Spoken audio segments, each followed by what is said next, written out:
All right. All right. Yeah. So I don't know if everybody agrees with that or not, but the $100,000 getting there, I almost kind of relate it to, have you ever felt subpar, like starting from below zero in life? Maybe nobody else does, but I have certainly felt where if I improved, it would be like I'm normal, now I'm average. Like that whole subpar status. And so getting out of that or getting started from wherever you are and then crossing the barrier of making $8,333 a month. Right. Now, what I think is interesting about that is I saw an article Forbes or somebody put out just recently about what it takes to be rich in each city. And so I was looking in Kansas City where I live, and it says that to be considered rich living in Kansas City, Missouri, you need an income of $109,000 a year or more.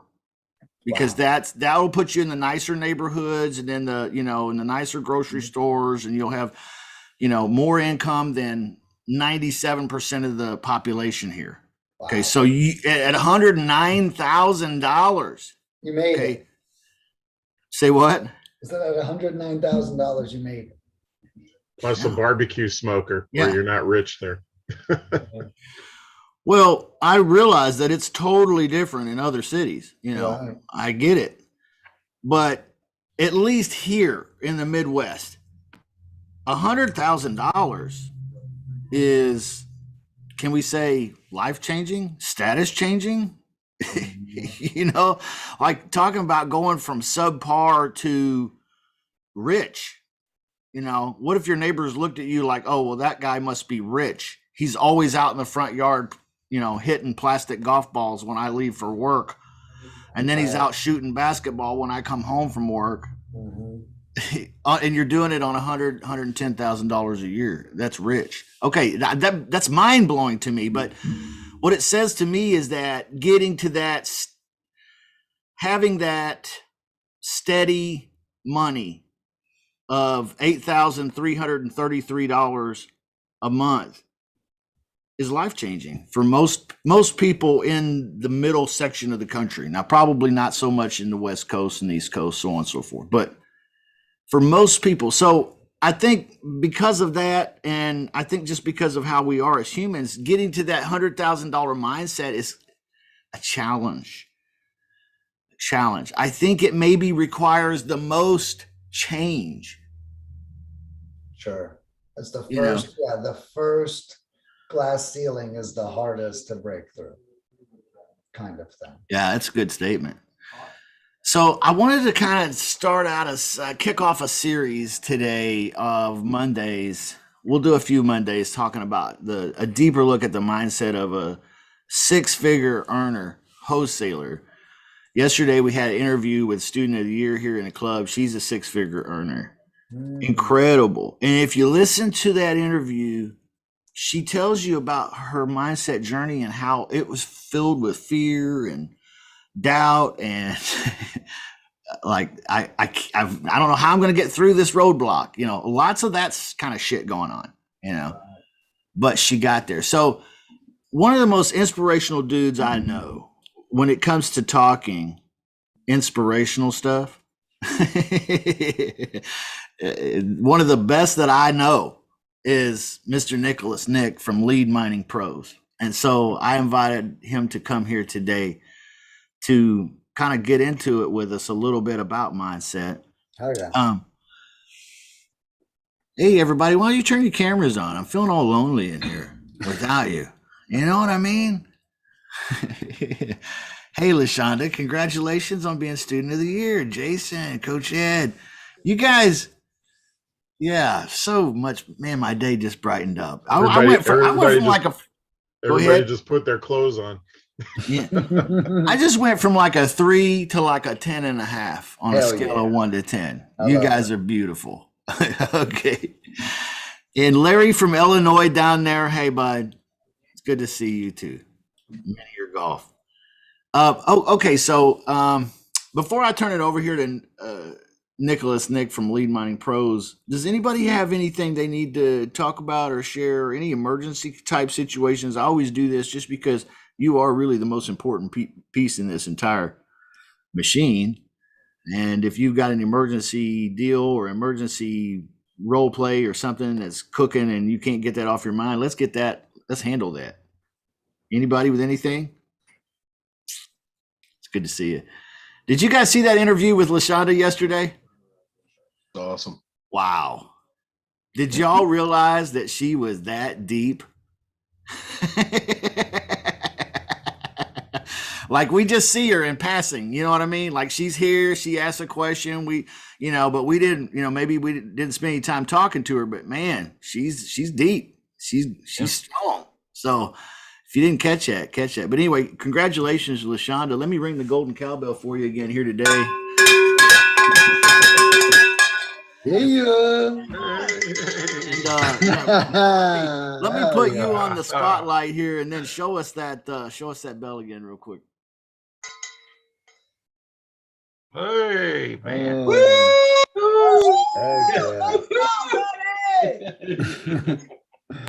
that bell. Ring it. You got to ring it. LaShonda. Ring that motherfucker, man. Woohoo! You froze up. Go back to gallery. Yeah, she's smart. She pulled out her Cat 5 cable out of her computer. All right. Well, nobody has anything emergency wise or anything pressing they need, then we'll just turn it over to Nicholas Nick here. What's going on, Nicholas Nick? What's happening, man? Not much, man. Living the good life over here. Or the same life everybody else is. I think, to speak to the mindset thing, you know what I mean? Life sucks for all of us, I think is like one of the best ways to realize it and look at it. And then we have to build from there. I think, the first thing to a bad mindset is thinking you're the only one whose life sucks, right? All of our lives suck. We all have to make money to work. We all have to get along with our relatives, or we don't. We all have to be in meaningful, loving relationships, and that is hard as fuck, to be quite frank. And like, although like I had a guy tell me the other day, man, you're like the happiest person on my Facebook. And I'm like, what? Like, I got so many fucking problems. Like, what are you even talking about? I'm the happiest person on your Facebook. Like, I'm fucking, something small, but, I just took my parents away on a vacation to Laguna Beach, and it was beautiful. It was stunning. I brought my parents and my girl, and it was the first time I sponsored a vacation. And then we come back, and I've been hanging out with my dad a lot. I've recently fixed a relationship. He survived cancer 3 times, and we've always gotten along well. But, when you get older, things just get weird, period. Your parents treat you like you're a kid. I'm fucking making more than both of them combined. Like I'm actually a peer and I need to break through. They need to respect more. I need to communicate better. All this shit's happening, and that's just my parents, So anyways, I've been working on our relationship. So I take us on a trip. I then go out to lunch with my dad. We go shooting. It's a hobby that we do. And then he tells me at lunch that the day before we left for Laguna, he had some numbness all over his body, and he decided to go to the hospital. And they just found out that he's got a lesion growing on his brain. The day before, we go to Laguna Beach. Now, I don't share this to say this is a fucking pity party. I share this to say this is real fucking life. This is fucking what we're dealing with. I mean, every day is life or death, if not for us, for someone that, we love. And, that can be hard to really grasp. And, when my dad told me that, I started tearing up, but not because I was sad, but because I was so happy that I just decided to focus on repairing our relationship. For like the first time in my life, I proactively did something before a consequence came.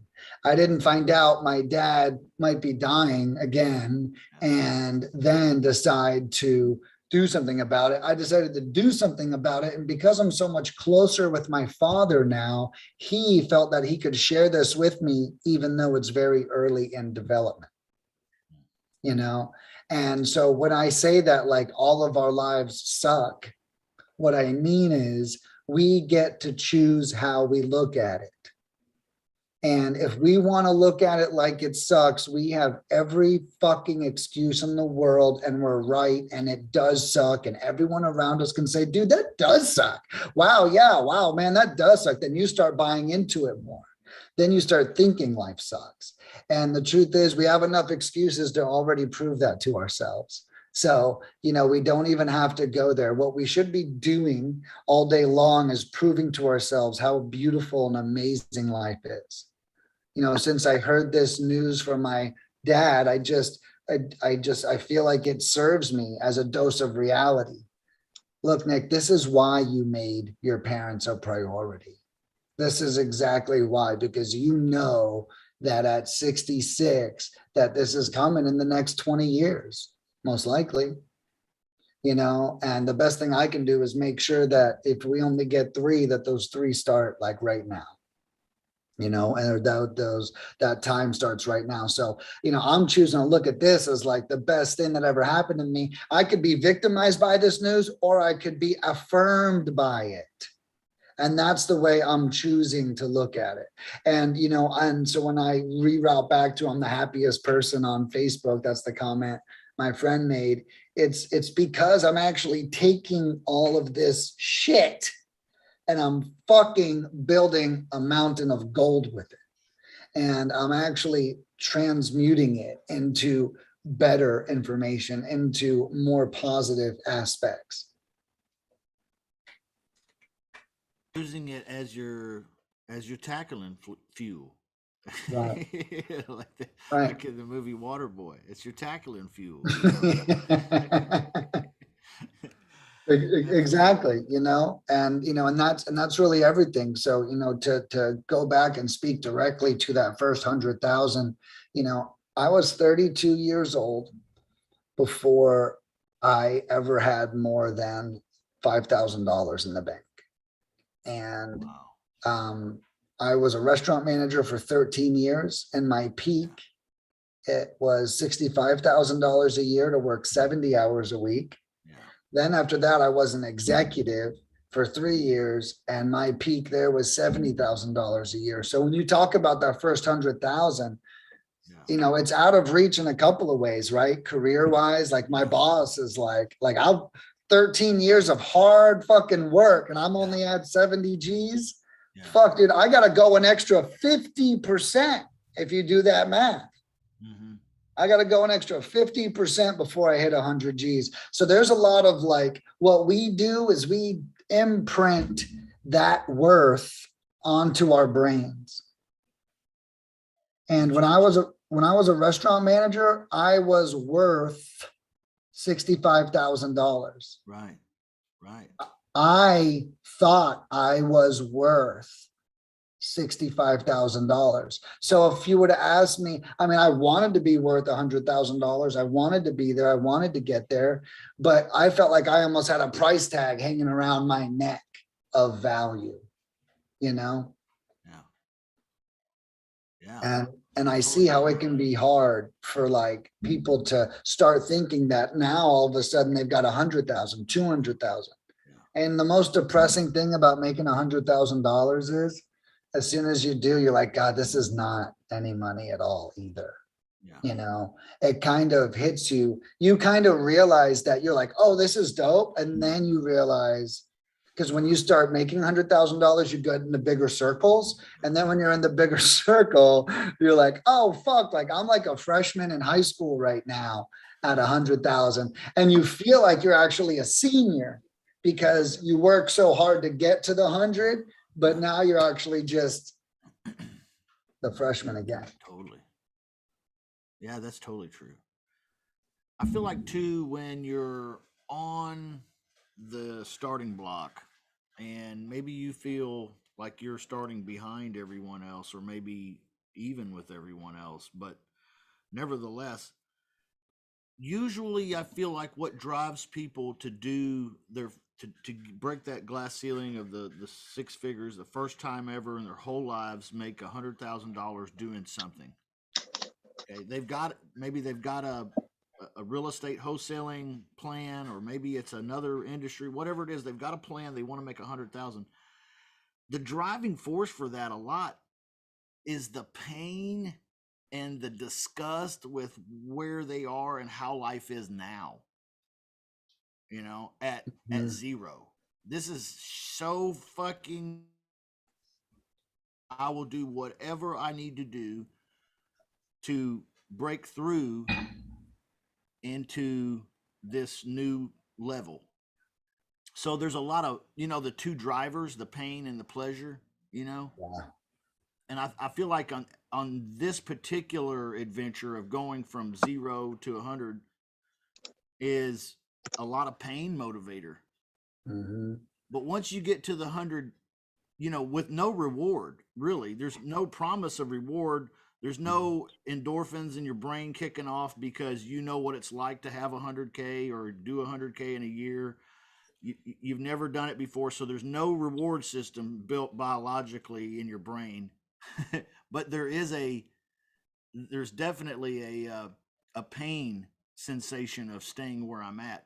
But then after you get to that 100, you develop some of these reward cravings because you've actually accomplished a certain significant thing now. Sure. And so now there's that reward motivator. And I think, I'm not trying to put down vision boards and stuff like this. Having your goals and having your plan in front of your eyes, I think, is 100% perfect. But I also think that embracing the darkness is what I like to call it. The embracing the idea that I'm disgusted with life. I'm disgusted with this. I can no longer be happy with myself if I continue to make less than $100,000 a year. I am going to do it. It's kind of like that painful disgust. It's being sick and tired of being sick and tired. Yeah, it's a good way of saying it. And that's, I think, the strongest motivator to get to that first 100K. After that, yeah, you want to get a boat, or you want to buy a bigger house, or you want to, that's the reasons why you want to make more money, because you're really getting a taste of it in your mouth. But starting out broke, I don't know anybody that ever started out broke and has anything now that didn't absolutely just 100% hate the way life was. Am I wrong? Right. Yeah, it's that like you're saying, it's that same fuel. You have to like burn the boats mentally. You have to just decide that, because the other answer is, Dr. Joe Dispenza says, one of his famous quotes is, he teaches mindfulness and how you could be anywhere you want to be. You just have to think about it and work towards it. And someone comes up and she's like, how come I'm not sitting on a beach in Malibu then? And he says, because the personality that's sitting on the beach in Malibu does not look like this. Right. And so I share that to say that we kind of also have to decide to be different at some point whenever we want to go from that employee to 100K or that 0 to 100K. At one point, the disgust or the sick and tired of sick and tired is, I am no longer going to call out when I'm not feeling good. I am no longer going to do half-ass at work. I am no longer going to pass up on opportunities. And whenever we make those decisions, we find out, oh, wait, 100K isn't as hard as I thought it was. okay, or at least let's just call it the 100K mindset. Let's not even say the 100K amount. Because I'll tell you what, I had the 100K mindset all 13 years I was working in the restaurant industry. I was putting out 200K worth of salary, worth of work. And that was one of the biggest disparities. That's one of the reasons I quit. They put a label on me of 65. And I was like, no. Tell you what, if the restaurant industry paid me $150,000 a year to work 70 hours a week, I would probably still be doing it. So it really was almost about the money. It was about the laps. In my delivery, I provided so much value. I knew I was better than the restaurant industry. Yeah. I hate to say it, but it's December 13th. There's still time to make money before the holidays, but time is running out, and it's like, I feel like there's probably people who are like, well, this is another stressful Christmas, or another stressful holiday season. And I hate this time of year. And, I don't know. I wish they just didn't even have this, all these people need gifts and shit and all these things I got to do, extra money. And, what horrible way to live. Why not just decide right now that this is the last holiday season you're ever going to have like that, and then commit to being the person that makes that kind of money. I remember one time, I don't mean to take this too far, man. I'm sorry. You're crushing it. But I remember one time being just totally broke on the balls of my ass, if that makes sense to you guys and gals. And I moved back in with my mom and dad. To me, there's nothing worse in life than moving back in with my mom and dad. Okay? The house rules still apply like as if I was 15. Okay? Moving back in with my mom and dad, not optimal for what I want. Okay. Right. But here I am moving back in with them. And a question popped in my mind as I was pacing the floor in their basement. And the question was, who do I have to be to get the things that I want? Right. Because I'm getting who I am right now. And it sucks. Right.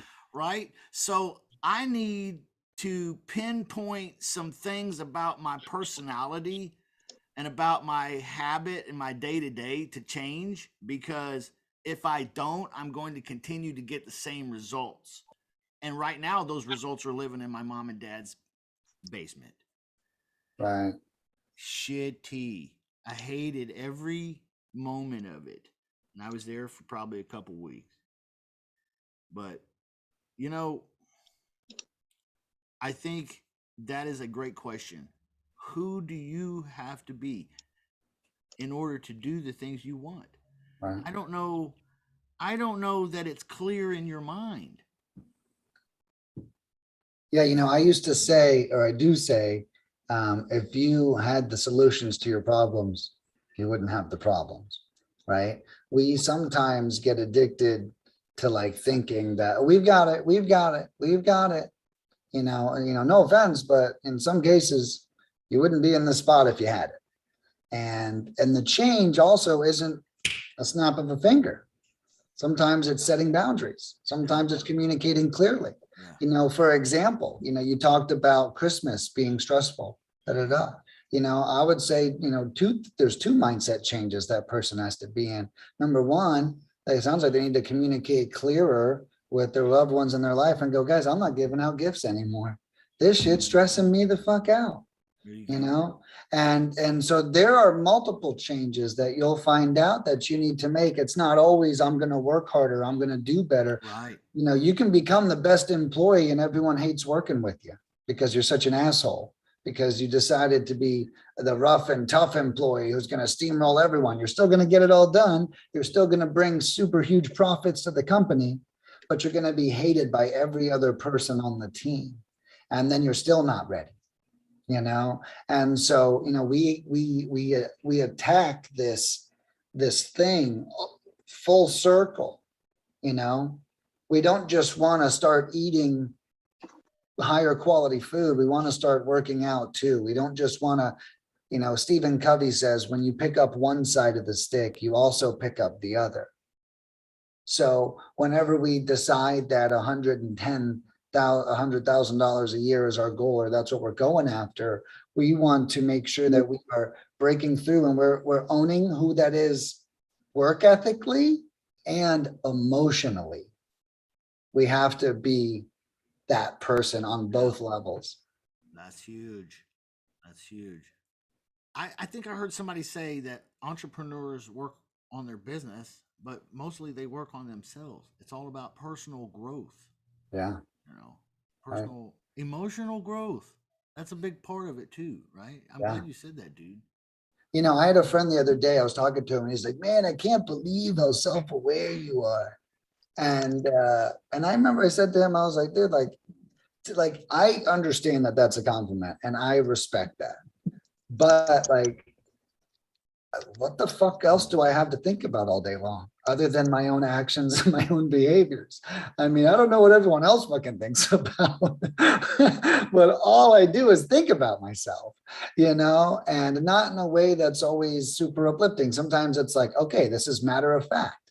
Like when dad broke that news to me, I didn't say, why me? God, we're being victimized by this thing, you know? I said, okay, great. Like this is what getting older looks like, is what I said to myself. These are the things, whenever you have some pain pop up, it's not always the best to ignore it when you're over 60. I would have ignored, so he had numbness in his fingers, then his hand, then his other hand, then this hand was okay, and then his face, and then over here. And like, I would have ignored that, you know?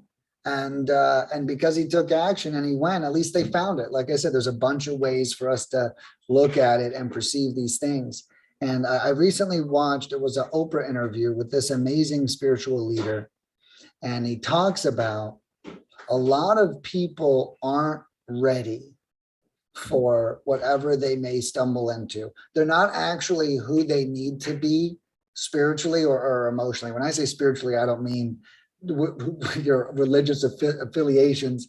I mean more like your personal alignment with your goals and who you are, right? And you know, he brought up, he says, this is why you'll hear stories about people who win the lottery and then lose everything, who make millions of dollars boxing or playing football, and then they lose it all. Like, how did they blow $300 million, right? And it's because those are people who are not yet aligned with the outcome. They may have had a great skill and may have brought them very far, but they weren't ready to keep it. Yeah, I thought that was very powerful. That is powerful. I am a personal testimony to that, because everybody that's heard my story knows that when I was a younger man, I did really, really well in a couple, 2 or 3 different industries. And I just was not I didn't possess the personal character to manage it well or to keep it. And I lost it. And then I went through several years of what I would call poverty. Yeah, right. Even a little touch of homelessness here and there. Sure. And you know what it taught me is that it's more important for me to be growing than for my bank account to be growing. And if I'm growing, my bank account will grow. If I'm not growing, my bank account may grow, but it's just a stroke of luck, or it's going to pass through. It's going to change. You know, I'm going to waste it. It's going to be stolen from me. You know, I'm going to spend it on exotic things to impress a female. You know, just ignorant things that I don't know if anybody understands where I'm coming from with that, but you know, the change, I think, has to be personal. If you don't mind, I'd like to ask LaShonda. She's student of the year this year. She talked yesterday about mindset a little bit. She didn't really particularly talk about mindset, but she really demonstrated it. And what is your thoughts on the six-figure mindset? Is it? I'm of the assumption here that it's the hardest. Okay, I'm of the opinion it's the hardest one to crack, because once you to crack that, you have to change a lot. Can you speak to that for us a little bit, LaShonda? As far as the mindset, Yeah. Yes, I agree. I think a lot of it starts with the person itself and how financially structured they are will determine that. Because if you could get the six-figure income, but if you have the $2 mindset, it's not gonna matter.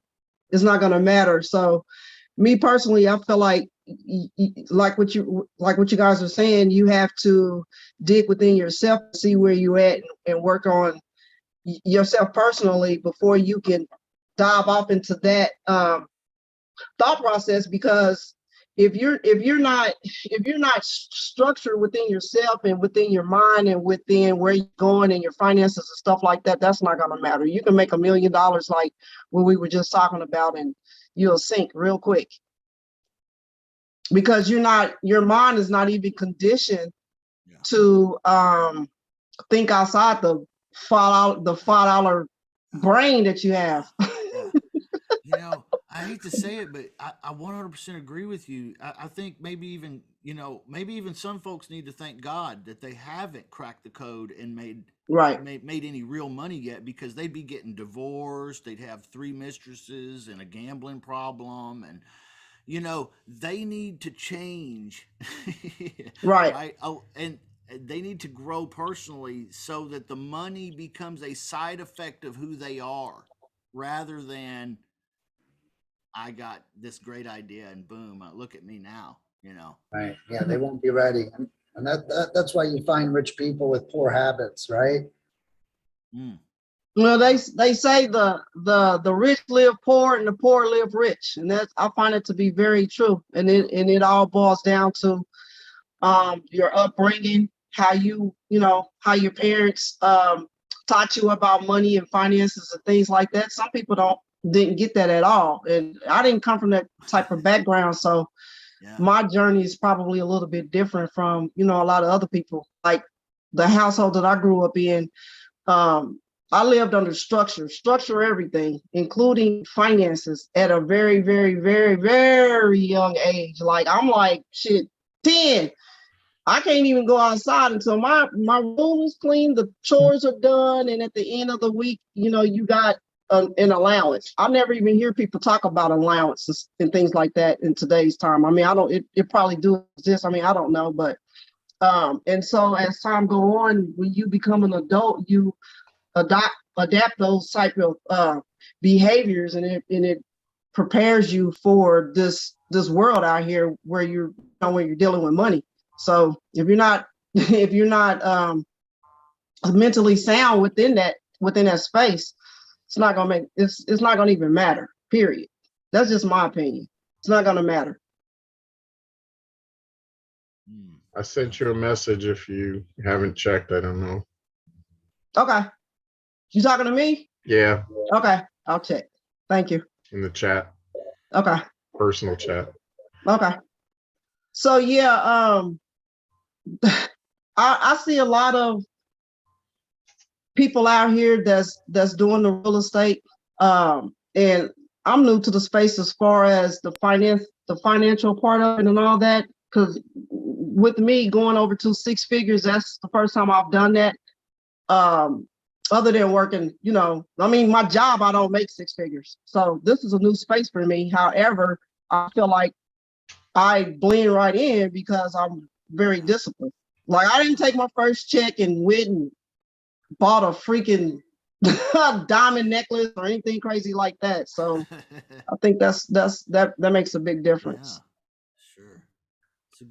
It's a good thing. She brings up a great point here that there are some habits that six-figure earners have, and one of those she's suggesting is living below your means. Gotta live below your means. Living below your means, and I promise you that until you learn to live below your means, you will always be broke. I promise that. So it's a Sometimes it's kind of difficult for people to do that because, like, if they're already under before they even got started. Like they come out the gate well up above, you know, their finances is well up over their head. So then if they do turn to that six figure, now it's like they got to play catch up. So the six figures is not even nothing, even though it's more than what they were making before, but now it's still not nothing because they're already in the hole, so to say. Yeah, I totally agree. Can you guys hear me better now? I don't know what's happening. I can't. I can barely hear you. You're still low. I don't know. It must be Zoom or something. That's crazy. Sorry, guys. Oh yeah, that makes sense. It picked up halfway through. I was wondering, I was like, did someone turn my volume down? You were actually loud in the beginning. And then you got quieter. I think your microphone moved because it wasn't covering that guy before in the background. Yeah. I just moved it, try to get it closer to my mouth. Well, that's better. That's better. Yeah. There we go. Yeah. All right, you guys can see what happened is I rang the golden cowbell right up here by the mic, and it like totally like the noise. Yeah, because when you done that, it knocked me off. I mean, I don't know what happened. I couldn't even get back on. That is like Thor's cowbell. Yeah. I know. That's awesome, man. It's like I blew her clean out of the room with that cowbell. I thought it was some real freaking cows coming in. Shit. Stampede. It's magical. It was blessed by a medicine man or something. Oh my gosh, that's hilarious. Hey, Nick, give us some practical stuff, can you? Yeah. I mean, what is it? You know, we've talked kind of almost in terms of theory a little bit here today, but give us some practical step-by-step things we might be able to implement or look at changing first, because saying grow personally and develop you is one thing, but then doing it is another. Right. You know, and it really, I hate to say this, but it you know, being out of control almost allows you to be in control, you know. It's only after some days where my diet is really bad that I wake up and run 4 miles the next day or do a 7-mile bike ride, you know. And so I've learned to maybe appreciate the ebbs because they allow me to appreciate the flows. So, you know, I'll tell you guys a couple of, you know, my big changes. You know, the first one was, I remember I was a restaurant manager and I wasn't a restaurant manager. I was an employee and I wanted to be a manager. And I was like, Nick, well, you got to show up. You got to clean up after yourself. You got to be the fastest. You got to be the best. You got to do all the extra work, you know? And I'll never forget, I was actually in college for 2 weeks before I dropped out.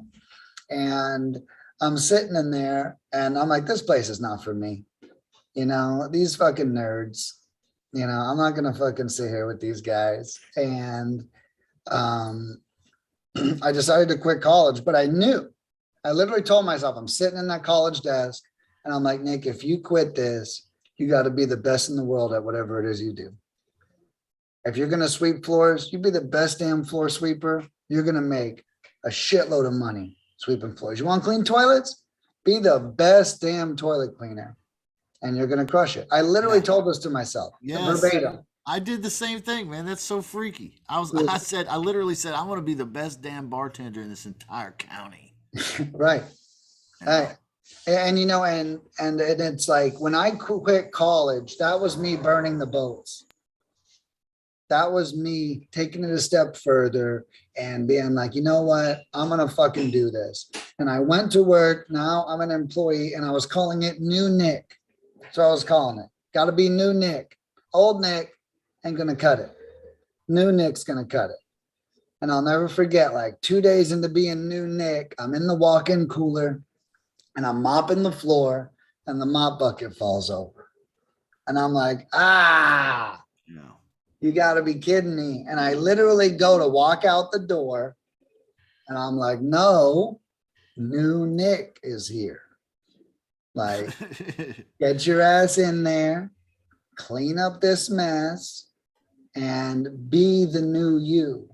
So my first piece of advice would be that after you decide you're going to be different, what actual actions are going to represent that difference? And you don't have to come up with them hypothetically, but you create them over the next 2 weeks.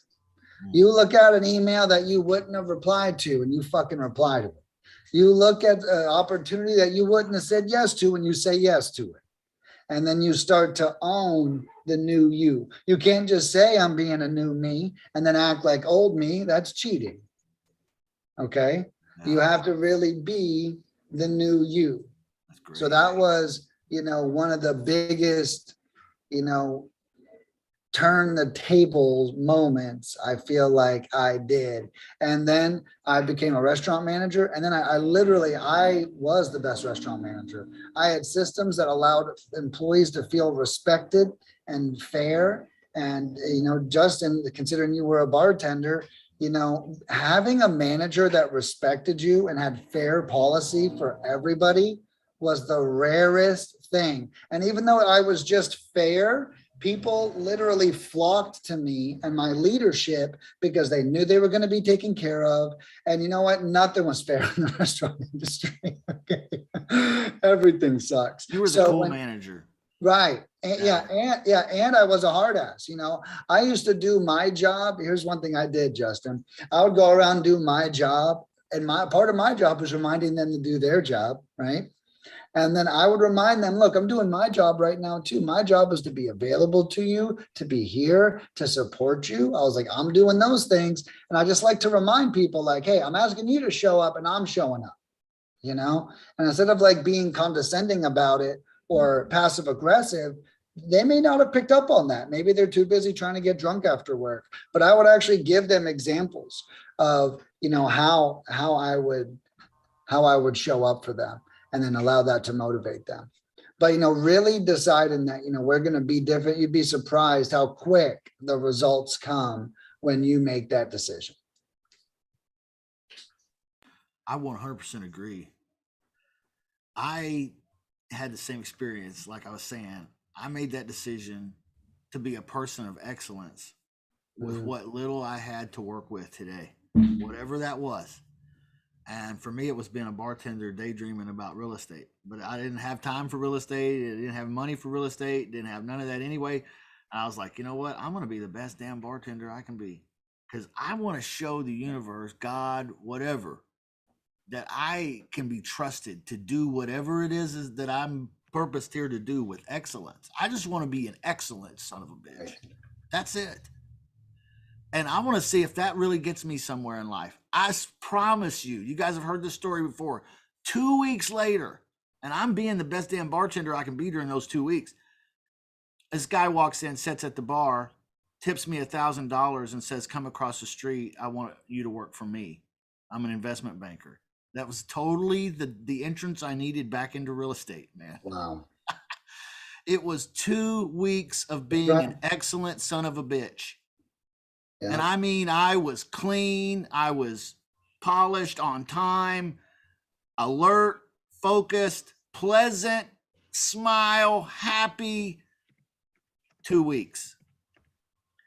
Man, it makes me wonder if you had that experience, Nicholas, and then I had the same experience in my life, not knowing each other at that point, not knowing each other at all. I wonder if that means that there's sometimes that people just don't have 2 weeks worth of excellence in them. Right? find 2 weeks worth of fucking excellence in you somewhere and see if your life's not different. Well, and you know, that's probably us shortcutting our journey and realizing that, you know, we were on this path before we were on it, right?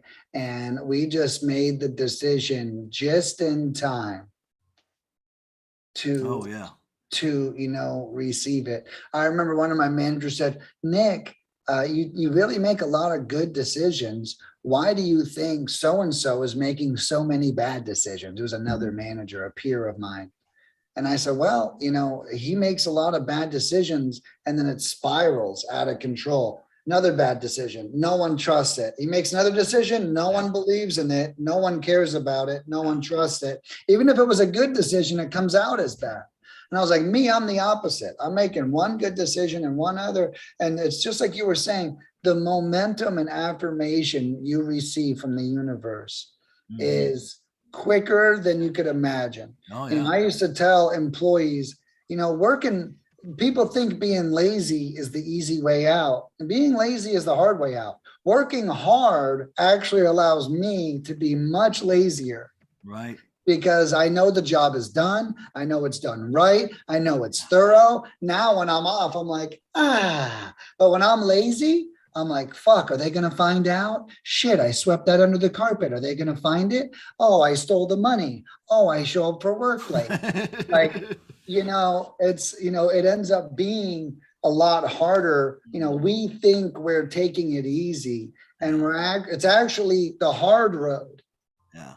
Is the easy road. I totally agree. You know, that's good stuff. Good stuff. Does anybody have any comments or anything right now? Any questions or comments? We've kind of been talking about mindset here today. I know we don't always do this. Just want to hit it here a little bit at the end of the year. First of the year's coming up, and we've got to talk about New Year's resolutions every year. You know, that just seems to be the way of society, talking about New Year's resolutions. And so I thought, let's gear up for this. You know, for some people, they've already give up for the rest of the year. They're like, you know what, fuck this rest of the year. I'm just going to start again fresh next year. Okay, well, okay, if that's the decision you made, let's get working on you and your brain, you know? And so that's kind of where I'm coming from with some of this here today. Dave, you had something you were going to say here? I've been trying to message LaShonda to see if she could put her contact information. There you go.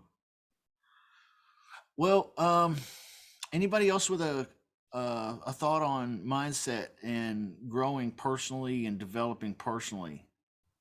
You know, he was Nicholas was saying that we need to decide behaviors. Is that right? Yeah. What behaviors are going to reinforce your decisions? You know, if we aren't out there acting with in tune of what we say, then, you know, what are we doing anyways? You know, that's a whole different piece. That could be next week, but that is integrity. You know, I heard something on a podcast the other day that said, everyone's trying to figure out who they are. But if you listen to yourself, you're actually telling people who you are all day long. Oh, that sounds just like me. Oh, this is something that I do. Oh, there's something that I do. He says, if you pay attention to yourself and instead of trying to create who you are, be the person you tell others you are. Just be that consistent. If you tell someone you're on time, always be fucking on time. Yeah. And when you're late, apologize for it because you're always on time. Yeah. And if you're going to be a hustler, be a hustler. And if you're going to be available, be available and start there. And then after we do that enough, now we can start creating qualities that we want. But in the beginning, if we aren't doing what we say and we get caught up in that trap, you're going to find yourself at the end of a very long delusional road. And it's going to be way harder for you to dig out of it because you're going to be surrounded by so much bullshit. You're not going to know what's up from down and what's left from right. So like that come to Jesus kind of happens of like, okay, first I'm going to own that I'm the only person who's in my way. You know, the other day I made a post and I'm probably going to butcher it, but my post said, this is not a fucking fairy tale. There is no Prince Charming. There is no Snow White, and there is no rich uncle dying and leaving you everything. Okay? There is you, and you're lucky if you're not in your own way. And I think that we find that a lot. So I think this really starts with owning that you might be the reason on why you're not where you want to be, and then start from there. Yeah. It's kind of like a mental block. Yes, it's like because I've experienced it where I'm in my own way because it's a mental block. It's a mental thing. So what I have found that works for me is if you want to have I'm going to have $1 million mindset. It's not going to be hundreds of thousands. My goal is to become a millionaire. So in order for me to do that, I have to condition my mind. And in order to do that, I would suggest for anybody to kind of like read books, read content of people who are millionaires, thinking, what's that book called, Justin? Think Rich and whatever it's called. It's a few of them out there. I have them in front of me, but that helps to break the mental blockage in your brain, because you don't even think that far because you ain't never thought that far. So if you want to supersede your thoughts, I feel like if you embark some of the content, embark and read and follow what other millionaires are doing or other six-figure people are doing, that'll kind of help, because it kind of help you break through that mental blockage that you may have. Yeah, 100%. I think audiobooks is like the fountain of youth for your brain. If going to the gym is good for your body, audiobooks, and guys, I'm going to give you the biggest life hack ever. There's an app on your phone called The Blinkist. It's $99 a year, and you get unlimited 15-minute audiobook summaries. So they take an audiobook and they summarize it in 15 minutes. And it is amazing. Now, I still have an Audible account, and if I love a 15-minute audiobook, you know what I found? I listen to it twice on the app, and then if I love it, I go and I buy the full 7-hour book. And a lot of you may go, well, 15 minutes, that doesn't sound like good enough. Well, the current 6-hour audiobook, you're not even fucking listening to it right now anyways. So it's much easier. How do you spell it? You saying Blink who? A Blinkist, BLINKIST. IST. Okay, Blinkist. You're gonna love it. It is. It's literally changed my life. I went through a depression earlier this year when I got COVID. Then I threw my back out, and like literally, COVID took me down for 3 weeks, and then I slipped a disc. My 1 week after I got better, I was down for 2 more weeks. I was like, God was telling me to sit down and shut the fuck up. Okay. And that's all. I did not leave my house or even talk to people for like 7 weeks. But these books got me out of that. Every topic you could ever imagine, 15 minutes. Think about the timeless. Some mornings I go on kicks. I'll listen to health books all morning, food books all morning. Recently, because my parents are getting older, I've been listening to books about the experience of getting older. If I can't recommend anything to you guys, it's one of the 7 habits of highly effective people, and it's begin with the end in mind. Listening to books that explain what's called elderhood, which is elderly hood, then it will teach you so much about what's going on over the next 20 years, how you can minimize its effect on you. I mean, these books have been so powerful for me. And on top of that, when I'm with my parents, I feel like I can relate to them better. I know what they're going through more. And I can almost even coach my parents now through their elderly experience. So again, pick a fucking topic, type it into the search bar, and listen to a book. And what happens when a book ends after 15 minutes? Another book just like it pops right up next. And I'll let it go on a tangent for like 3 or 4 books, and then I'll pick a new subject. But highly recommend. Dude, It's I'm awesome. so excited. I had no idea that existed, but I'm Me, totally gonna get that because I zone out, man. Yeah. Like I love reading a real book still. I'm a real paper book kind of guy because the audiobooks, I can listen to an entire audiobook and not catch like a single word. My brain is thinking about 100 million things and this guy's just talking in the background, like, I don't know what so this Blinkist might be the hot ticket for me. Well, and that's what I'm sharing with you. Knowing that it's 15 minutes, if you can't pay attention, just pause it. Just now's not a good time. Yeah. One thing, my hack is this. I go on bike rides and I go on 30-minute bike rides and I crush 2 audiobooks every bike ride. Now I love the bike ride for several reasons. A, I'm getting cardio, I'm outside, and now I'm like getting brain cardio in there too. So find the time of the day, because when it's you in the road, all you have is that audio book because the bike's whooping your ass so bad or whatever it might be. So, I would look for how to fit it in, and at 15 minutes, you're going to feel like you can commit to it 1,000 times over. Oh yeah. That's a great tip. Great tip.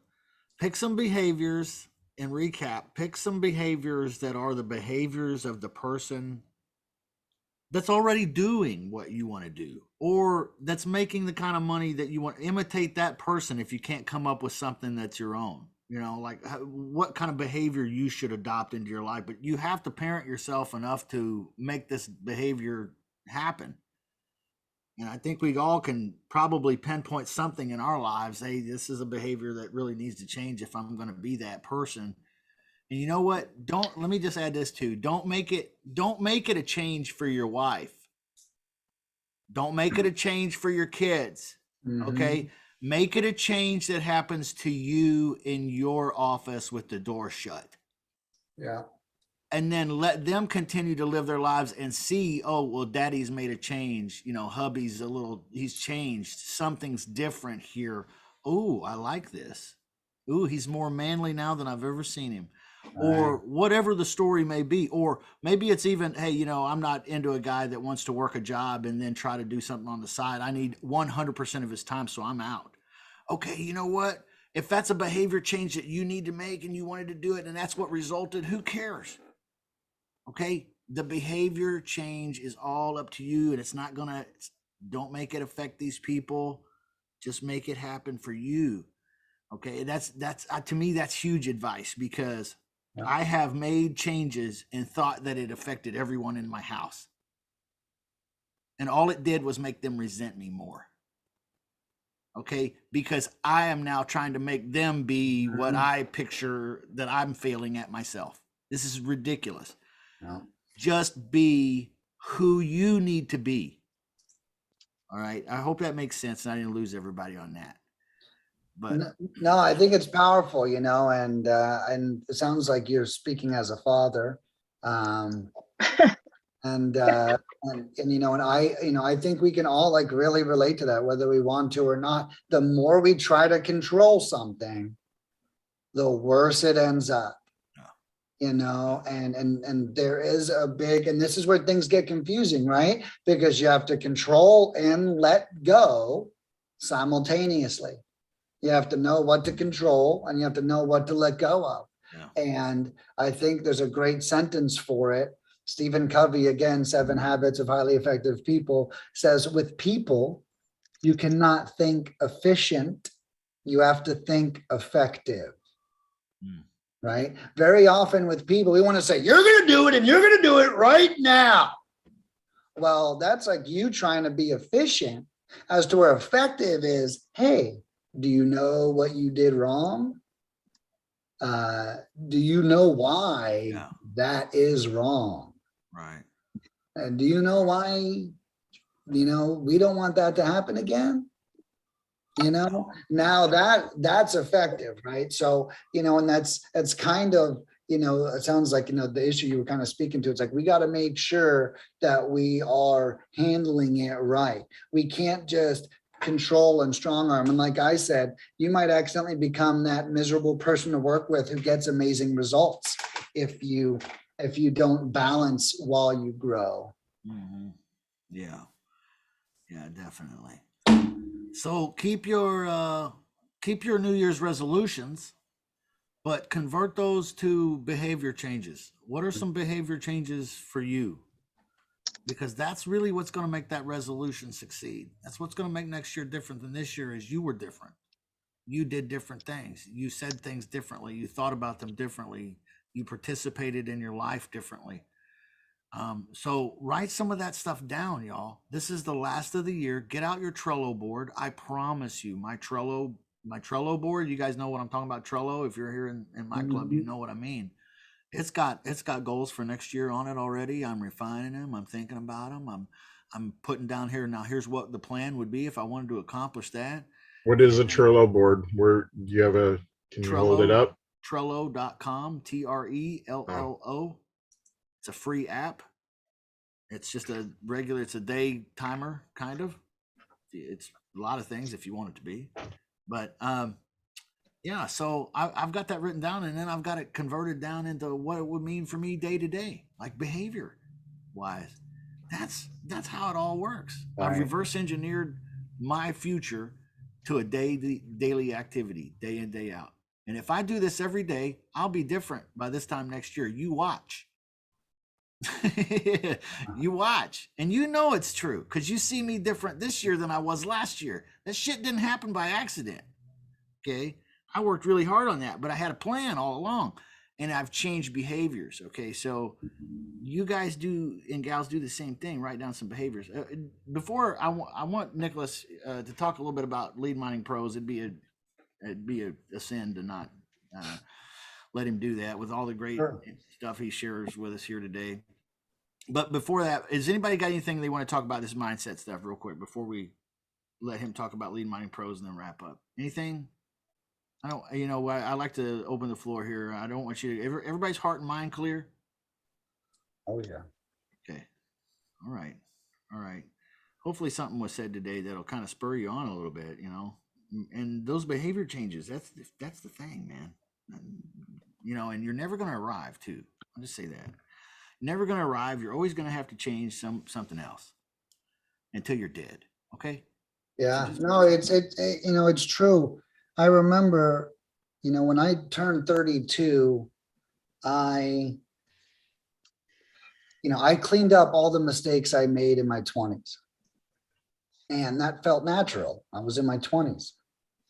You know, well, just 3 months ago, I caught myself cleaning up more mistakes I made recently. And I was like, fuck, I thought I was done making motherfucking mistakes. Why the fuck am I still cleaning shit up? Okay, I'm fucking over it. Like, fuck, dude. Like, it made sense when I was cleaning up 20-year-old dumbass Nick's mistakes. This doesn't make sense. I'm fucking smart. I'm intelligent. I'm caring. I'm compassionate. How could I still be hurting people? How could I still be needing to apologize and being a dickhead to people that I love? How could this still be happening? And, you know, your quote just reminded me of that. And just because I had solved this problem in the past does not mean it's not going to show up in the future. You know, and it takes a lot of focus and a lot of, you know, a lot of fucking elbow grease, a lot of strong arming to get yourself into that point. And, you know, I'm just growing to it. You know, this kind of ties us back to where we started because, you know, when you get there, you're going to realize that you've only just begun. Right. And Right. you have so much more learning and growing and changing to do. And it never ends. It never ends. So make it a lifestyle that you're always self-improving, always tweaking those daily habits and those behaviors. Otherwise, you know, you're just going to be like everybody else and just drift. God, I hate that. Yeah. I hate that. I like a good drift, though. To be honest with you, I do. I like a good drift. Yeah. There's You a know? time and a place. It's nice. It's a nice thing, but it's sometimes I want to go where I want to go. When you're drifting, you go where the fuck it takes you. Right. Right? Okay. Tell us about Lead Mining Pros, man. All right, guys. Well, yeah, I'll give you guys a little breakdown here. I'll pull up my website just to make it as easy as possible on everybody. Lead Mining Pros, we're basically a lead generation company. Most of you probably know me by now. I'll make this short and sweet for that reason. But we are absolutely the top rated lead generation company in America. We have over 350 positive reviews now. Several of them include a closed deal, and we almost have 0 bad reviews. Now, I said almost because I'm going to let you find the one on Google on your own. It was actually a girl I dated. We talked about cleaning up mistakes. Well, this girl I dated on 3 dates went nuclear on me, and she left me a bad review on Google telling everyone how I rob all of my customers and I laugh at them for choosing to hire my company. But Google will not take it down. What'd you do to her, man? Yeah, dude, I think she thought I was the one, and somehow, I turned her into Satan, Oh my God. But anyway, so that's really our only negative review. So I challenge you guys, take a look at that one. You'll get a good laugh. But anyways, we offer amazing services. If you look up our competitors, like I was saying, you won't even find anyone with probably over 50 reviews, period, let alone the 300 that we have. So I strongly encourage you guys, check us out. Now, we offer amazing services. The 2 that we're most known for is skip tracing at 7 cents per search and cold calling. I offer Americans or Filipinos. I also offer a cold calling course for only $50. You can click this button and get that. Or if you buy any product on the website, the cold calling course is a $25 upsell in the cart. So if you buy anything else, you can add the cold calling course to it. But guys, highly recommend the course, rave reviews. It's really simple. Learn to cold call. It actually will teach you how to create your own cold calling department if that's what you want to do, train your own team, stuff like that. But back to what we're most known for, and that is skip tracing and cold calling. I'll pull up mine. So our number one thing here are these all-inclusive packages where we pull the list, we skip trace it, we cold call it, we text message it, and we do all that within 1 to 4 weeks for you. Okay, so all of these packages can be split up over 1 to 4 weeks. This is no contracts, no commitments, no hidden fees.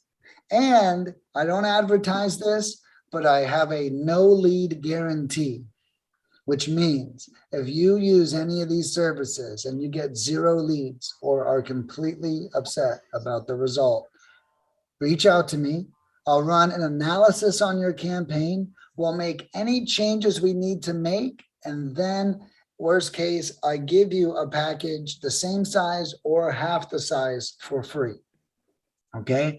But that's after I analyze it and after I'm able to take a look at everything. But that is our no lead guarantee that we offer. So if you guys spend money, you get 0 leads, you're going to get another package of the same size. Okay. And there's definitely no competitors that do that. So I offer this. This top is all Americans. The bottom here is all Filipinos. Okay. So I do offer both. So it's up to you. And this is great because it can really fit anyone's budget. You guys see this starts at 160 and this starts at 250, and again, we're list pulling, skip tracing, cold calling, and text messaging. If you were to get, let's say like batch leads or one of those monthly services, you'd be spending about $200 to $300 a month before anyone even picked up the phone or sent a text message. So definitely something to think about. We do offer cold calling individually by itself if you have your own list or your own phone numbers. And then also our skip tracing is really our biggest hit. I also recently dropped our price of our list and our skip tracing to 9 cents. So, most of my competitors are charging 12 to 20 cents for skip tracing. We charge 9 cents, and that includes the list and the skip tracing. So we're cheaper than them, and we're providing both. So something really cool to think about. We can now also provide tax delinquent leads, which are a really big deal. And I recommend absentees over anything. Absentee list is absolutely the best list for lead generation. So this is how, and then our skip tracing is amazingly accurate. We have proof, of course, because we have a cold calling division that has our accuracy over 80%. So when we call, let's say 100 people and 12 of them answer, 10 of them will be the right person.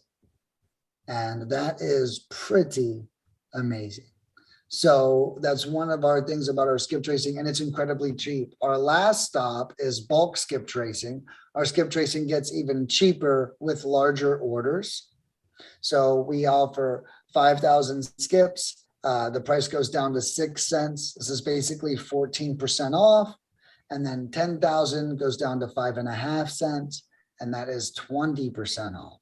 And then the biggest is 30,000 or more. It drops down to 5 cents, which is 28% off our original pricing.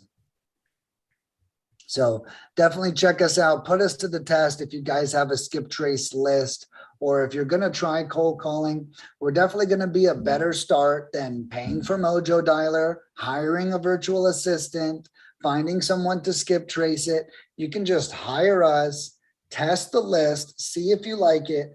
And then if you do, you can continue working with us, or you can create your own cold calling department then. But I recommend that before you sign up any monthly subscriptions or you hire anyone in your business. Use us to test if you even want to go there at all. Yeah, that's basically everything. Does anyone have any questions about lead mining or anything like that? That's good stuff, man. How long you been in business now, Nicholas? I've been in business for, we are going to be completing year 4 in April. So year 5 begins in 4 months. Yeah. Phenomenal success in 4 years, guys and gals, too. Doing over $1 million a year. Yeah, And next year. This year, we're going to break 800,000, which is still huge, considering I have no contracts and no commitments. What that means is anyone who is with me, it's because they want to be, not because I forced them into it 6 months ago, and now they're stuck with me. So, we've been so fortunate. I'm hoping to break 1 million next year. So if you guys know anyone else who needs skip tracing, you let me know, okay? This group does a lot of texting too. Right. And I saw you guys have added some SMS packages on there too.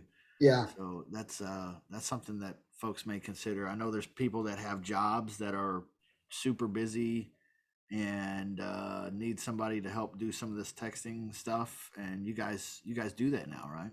Yeah, absolutely. We do everything. We text blast, and my team replies to all of the leads for you. And then we send you the entire transcript once it's done. I see. Okay.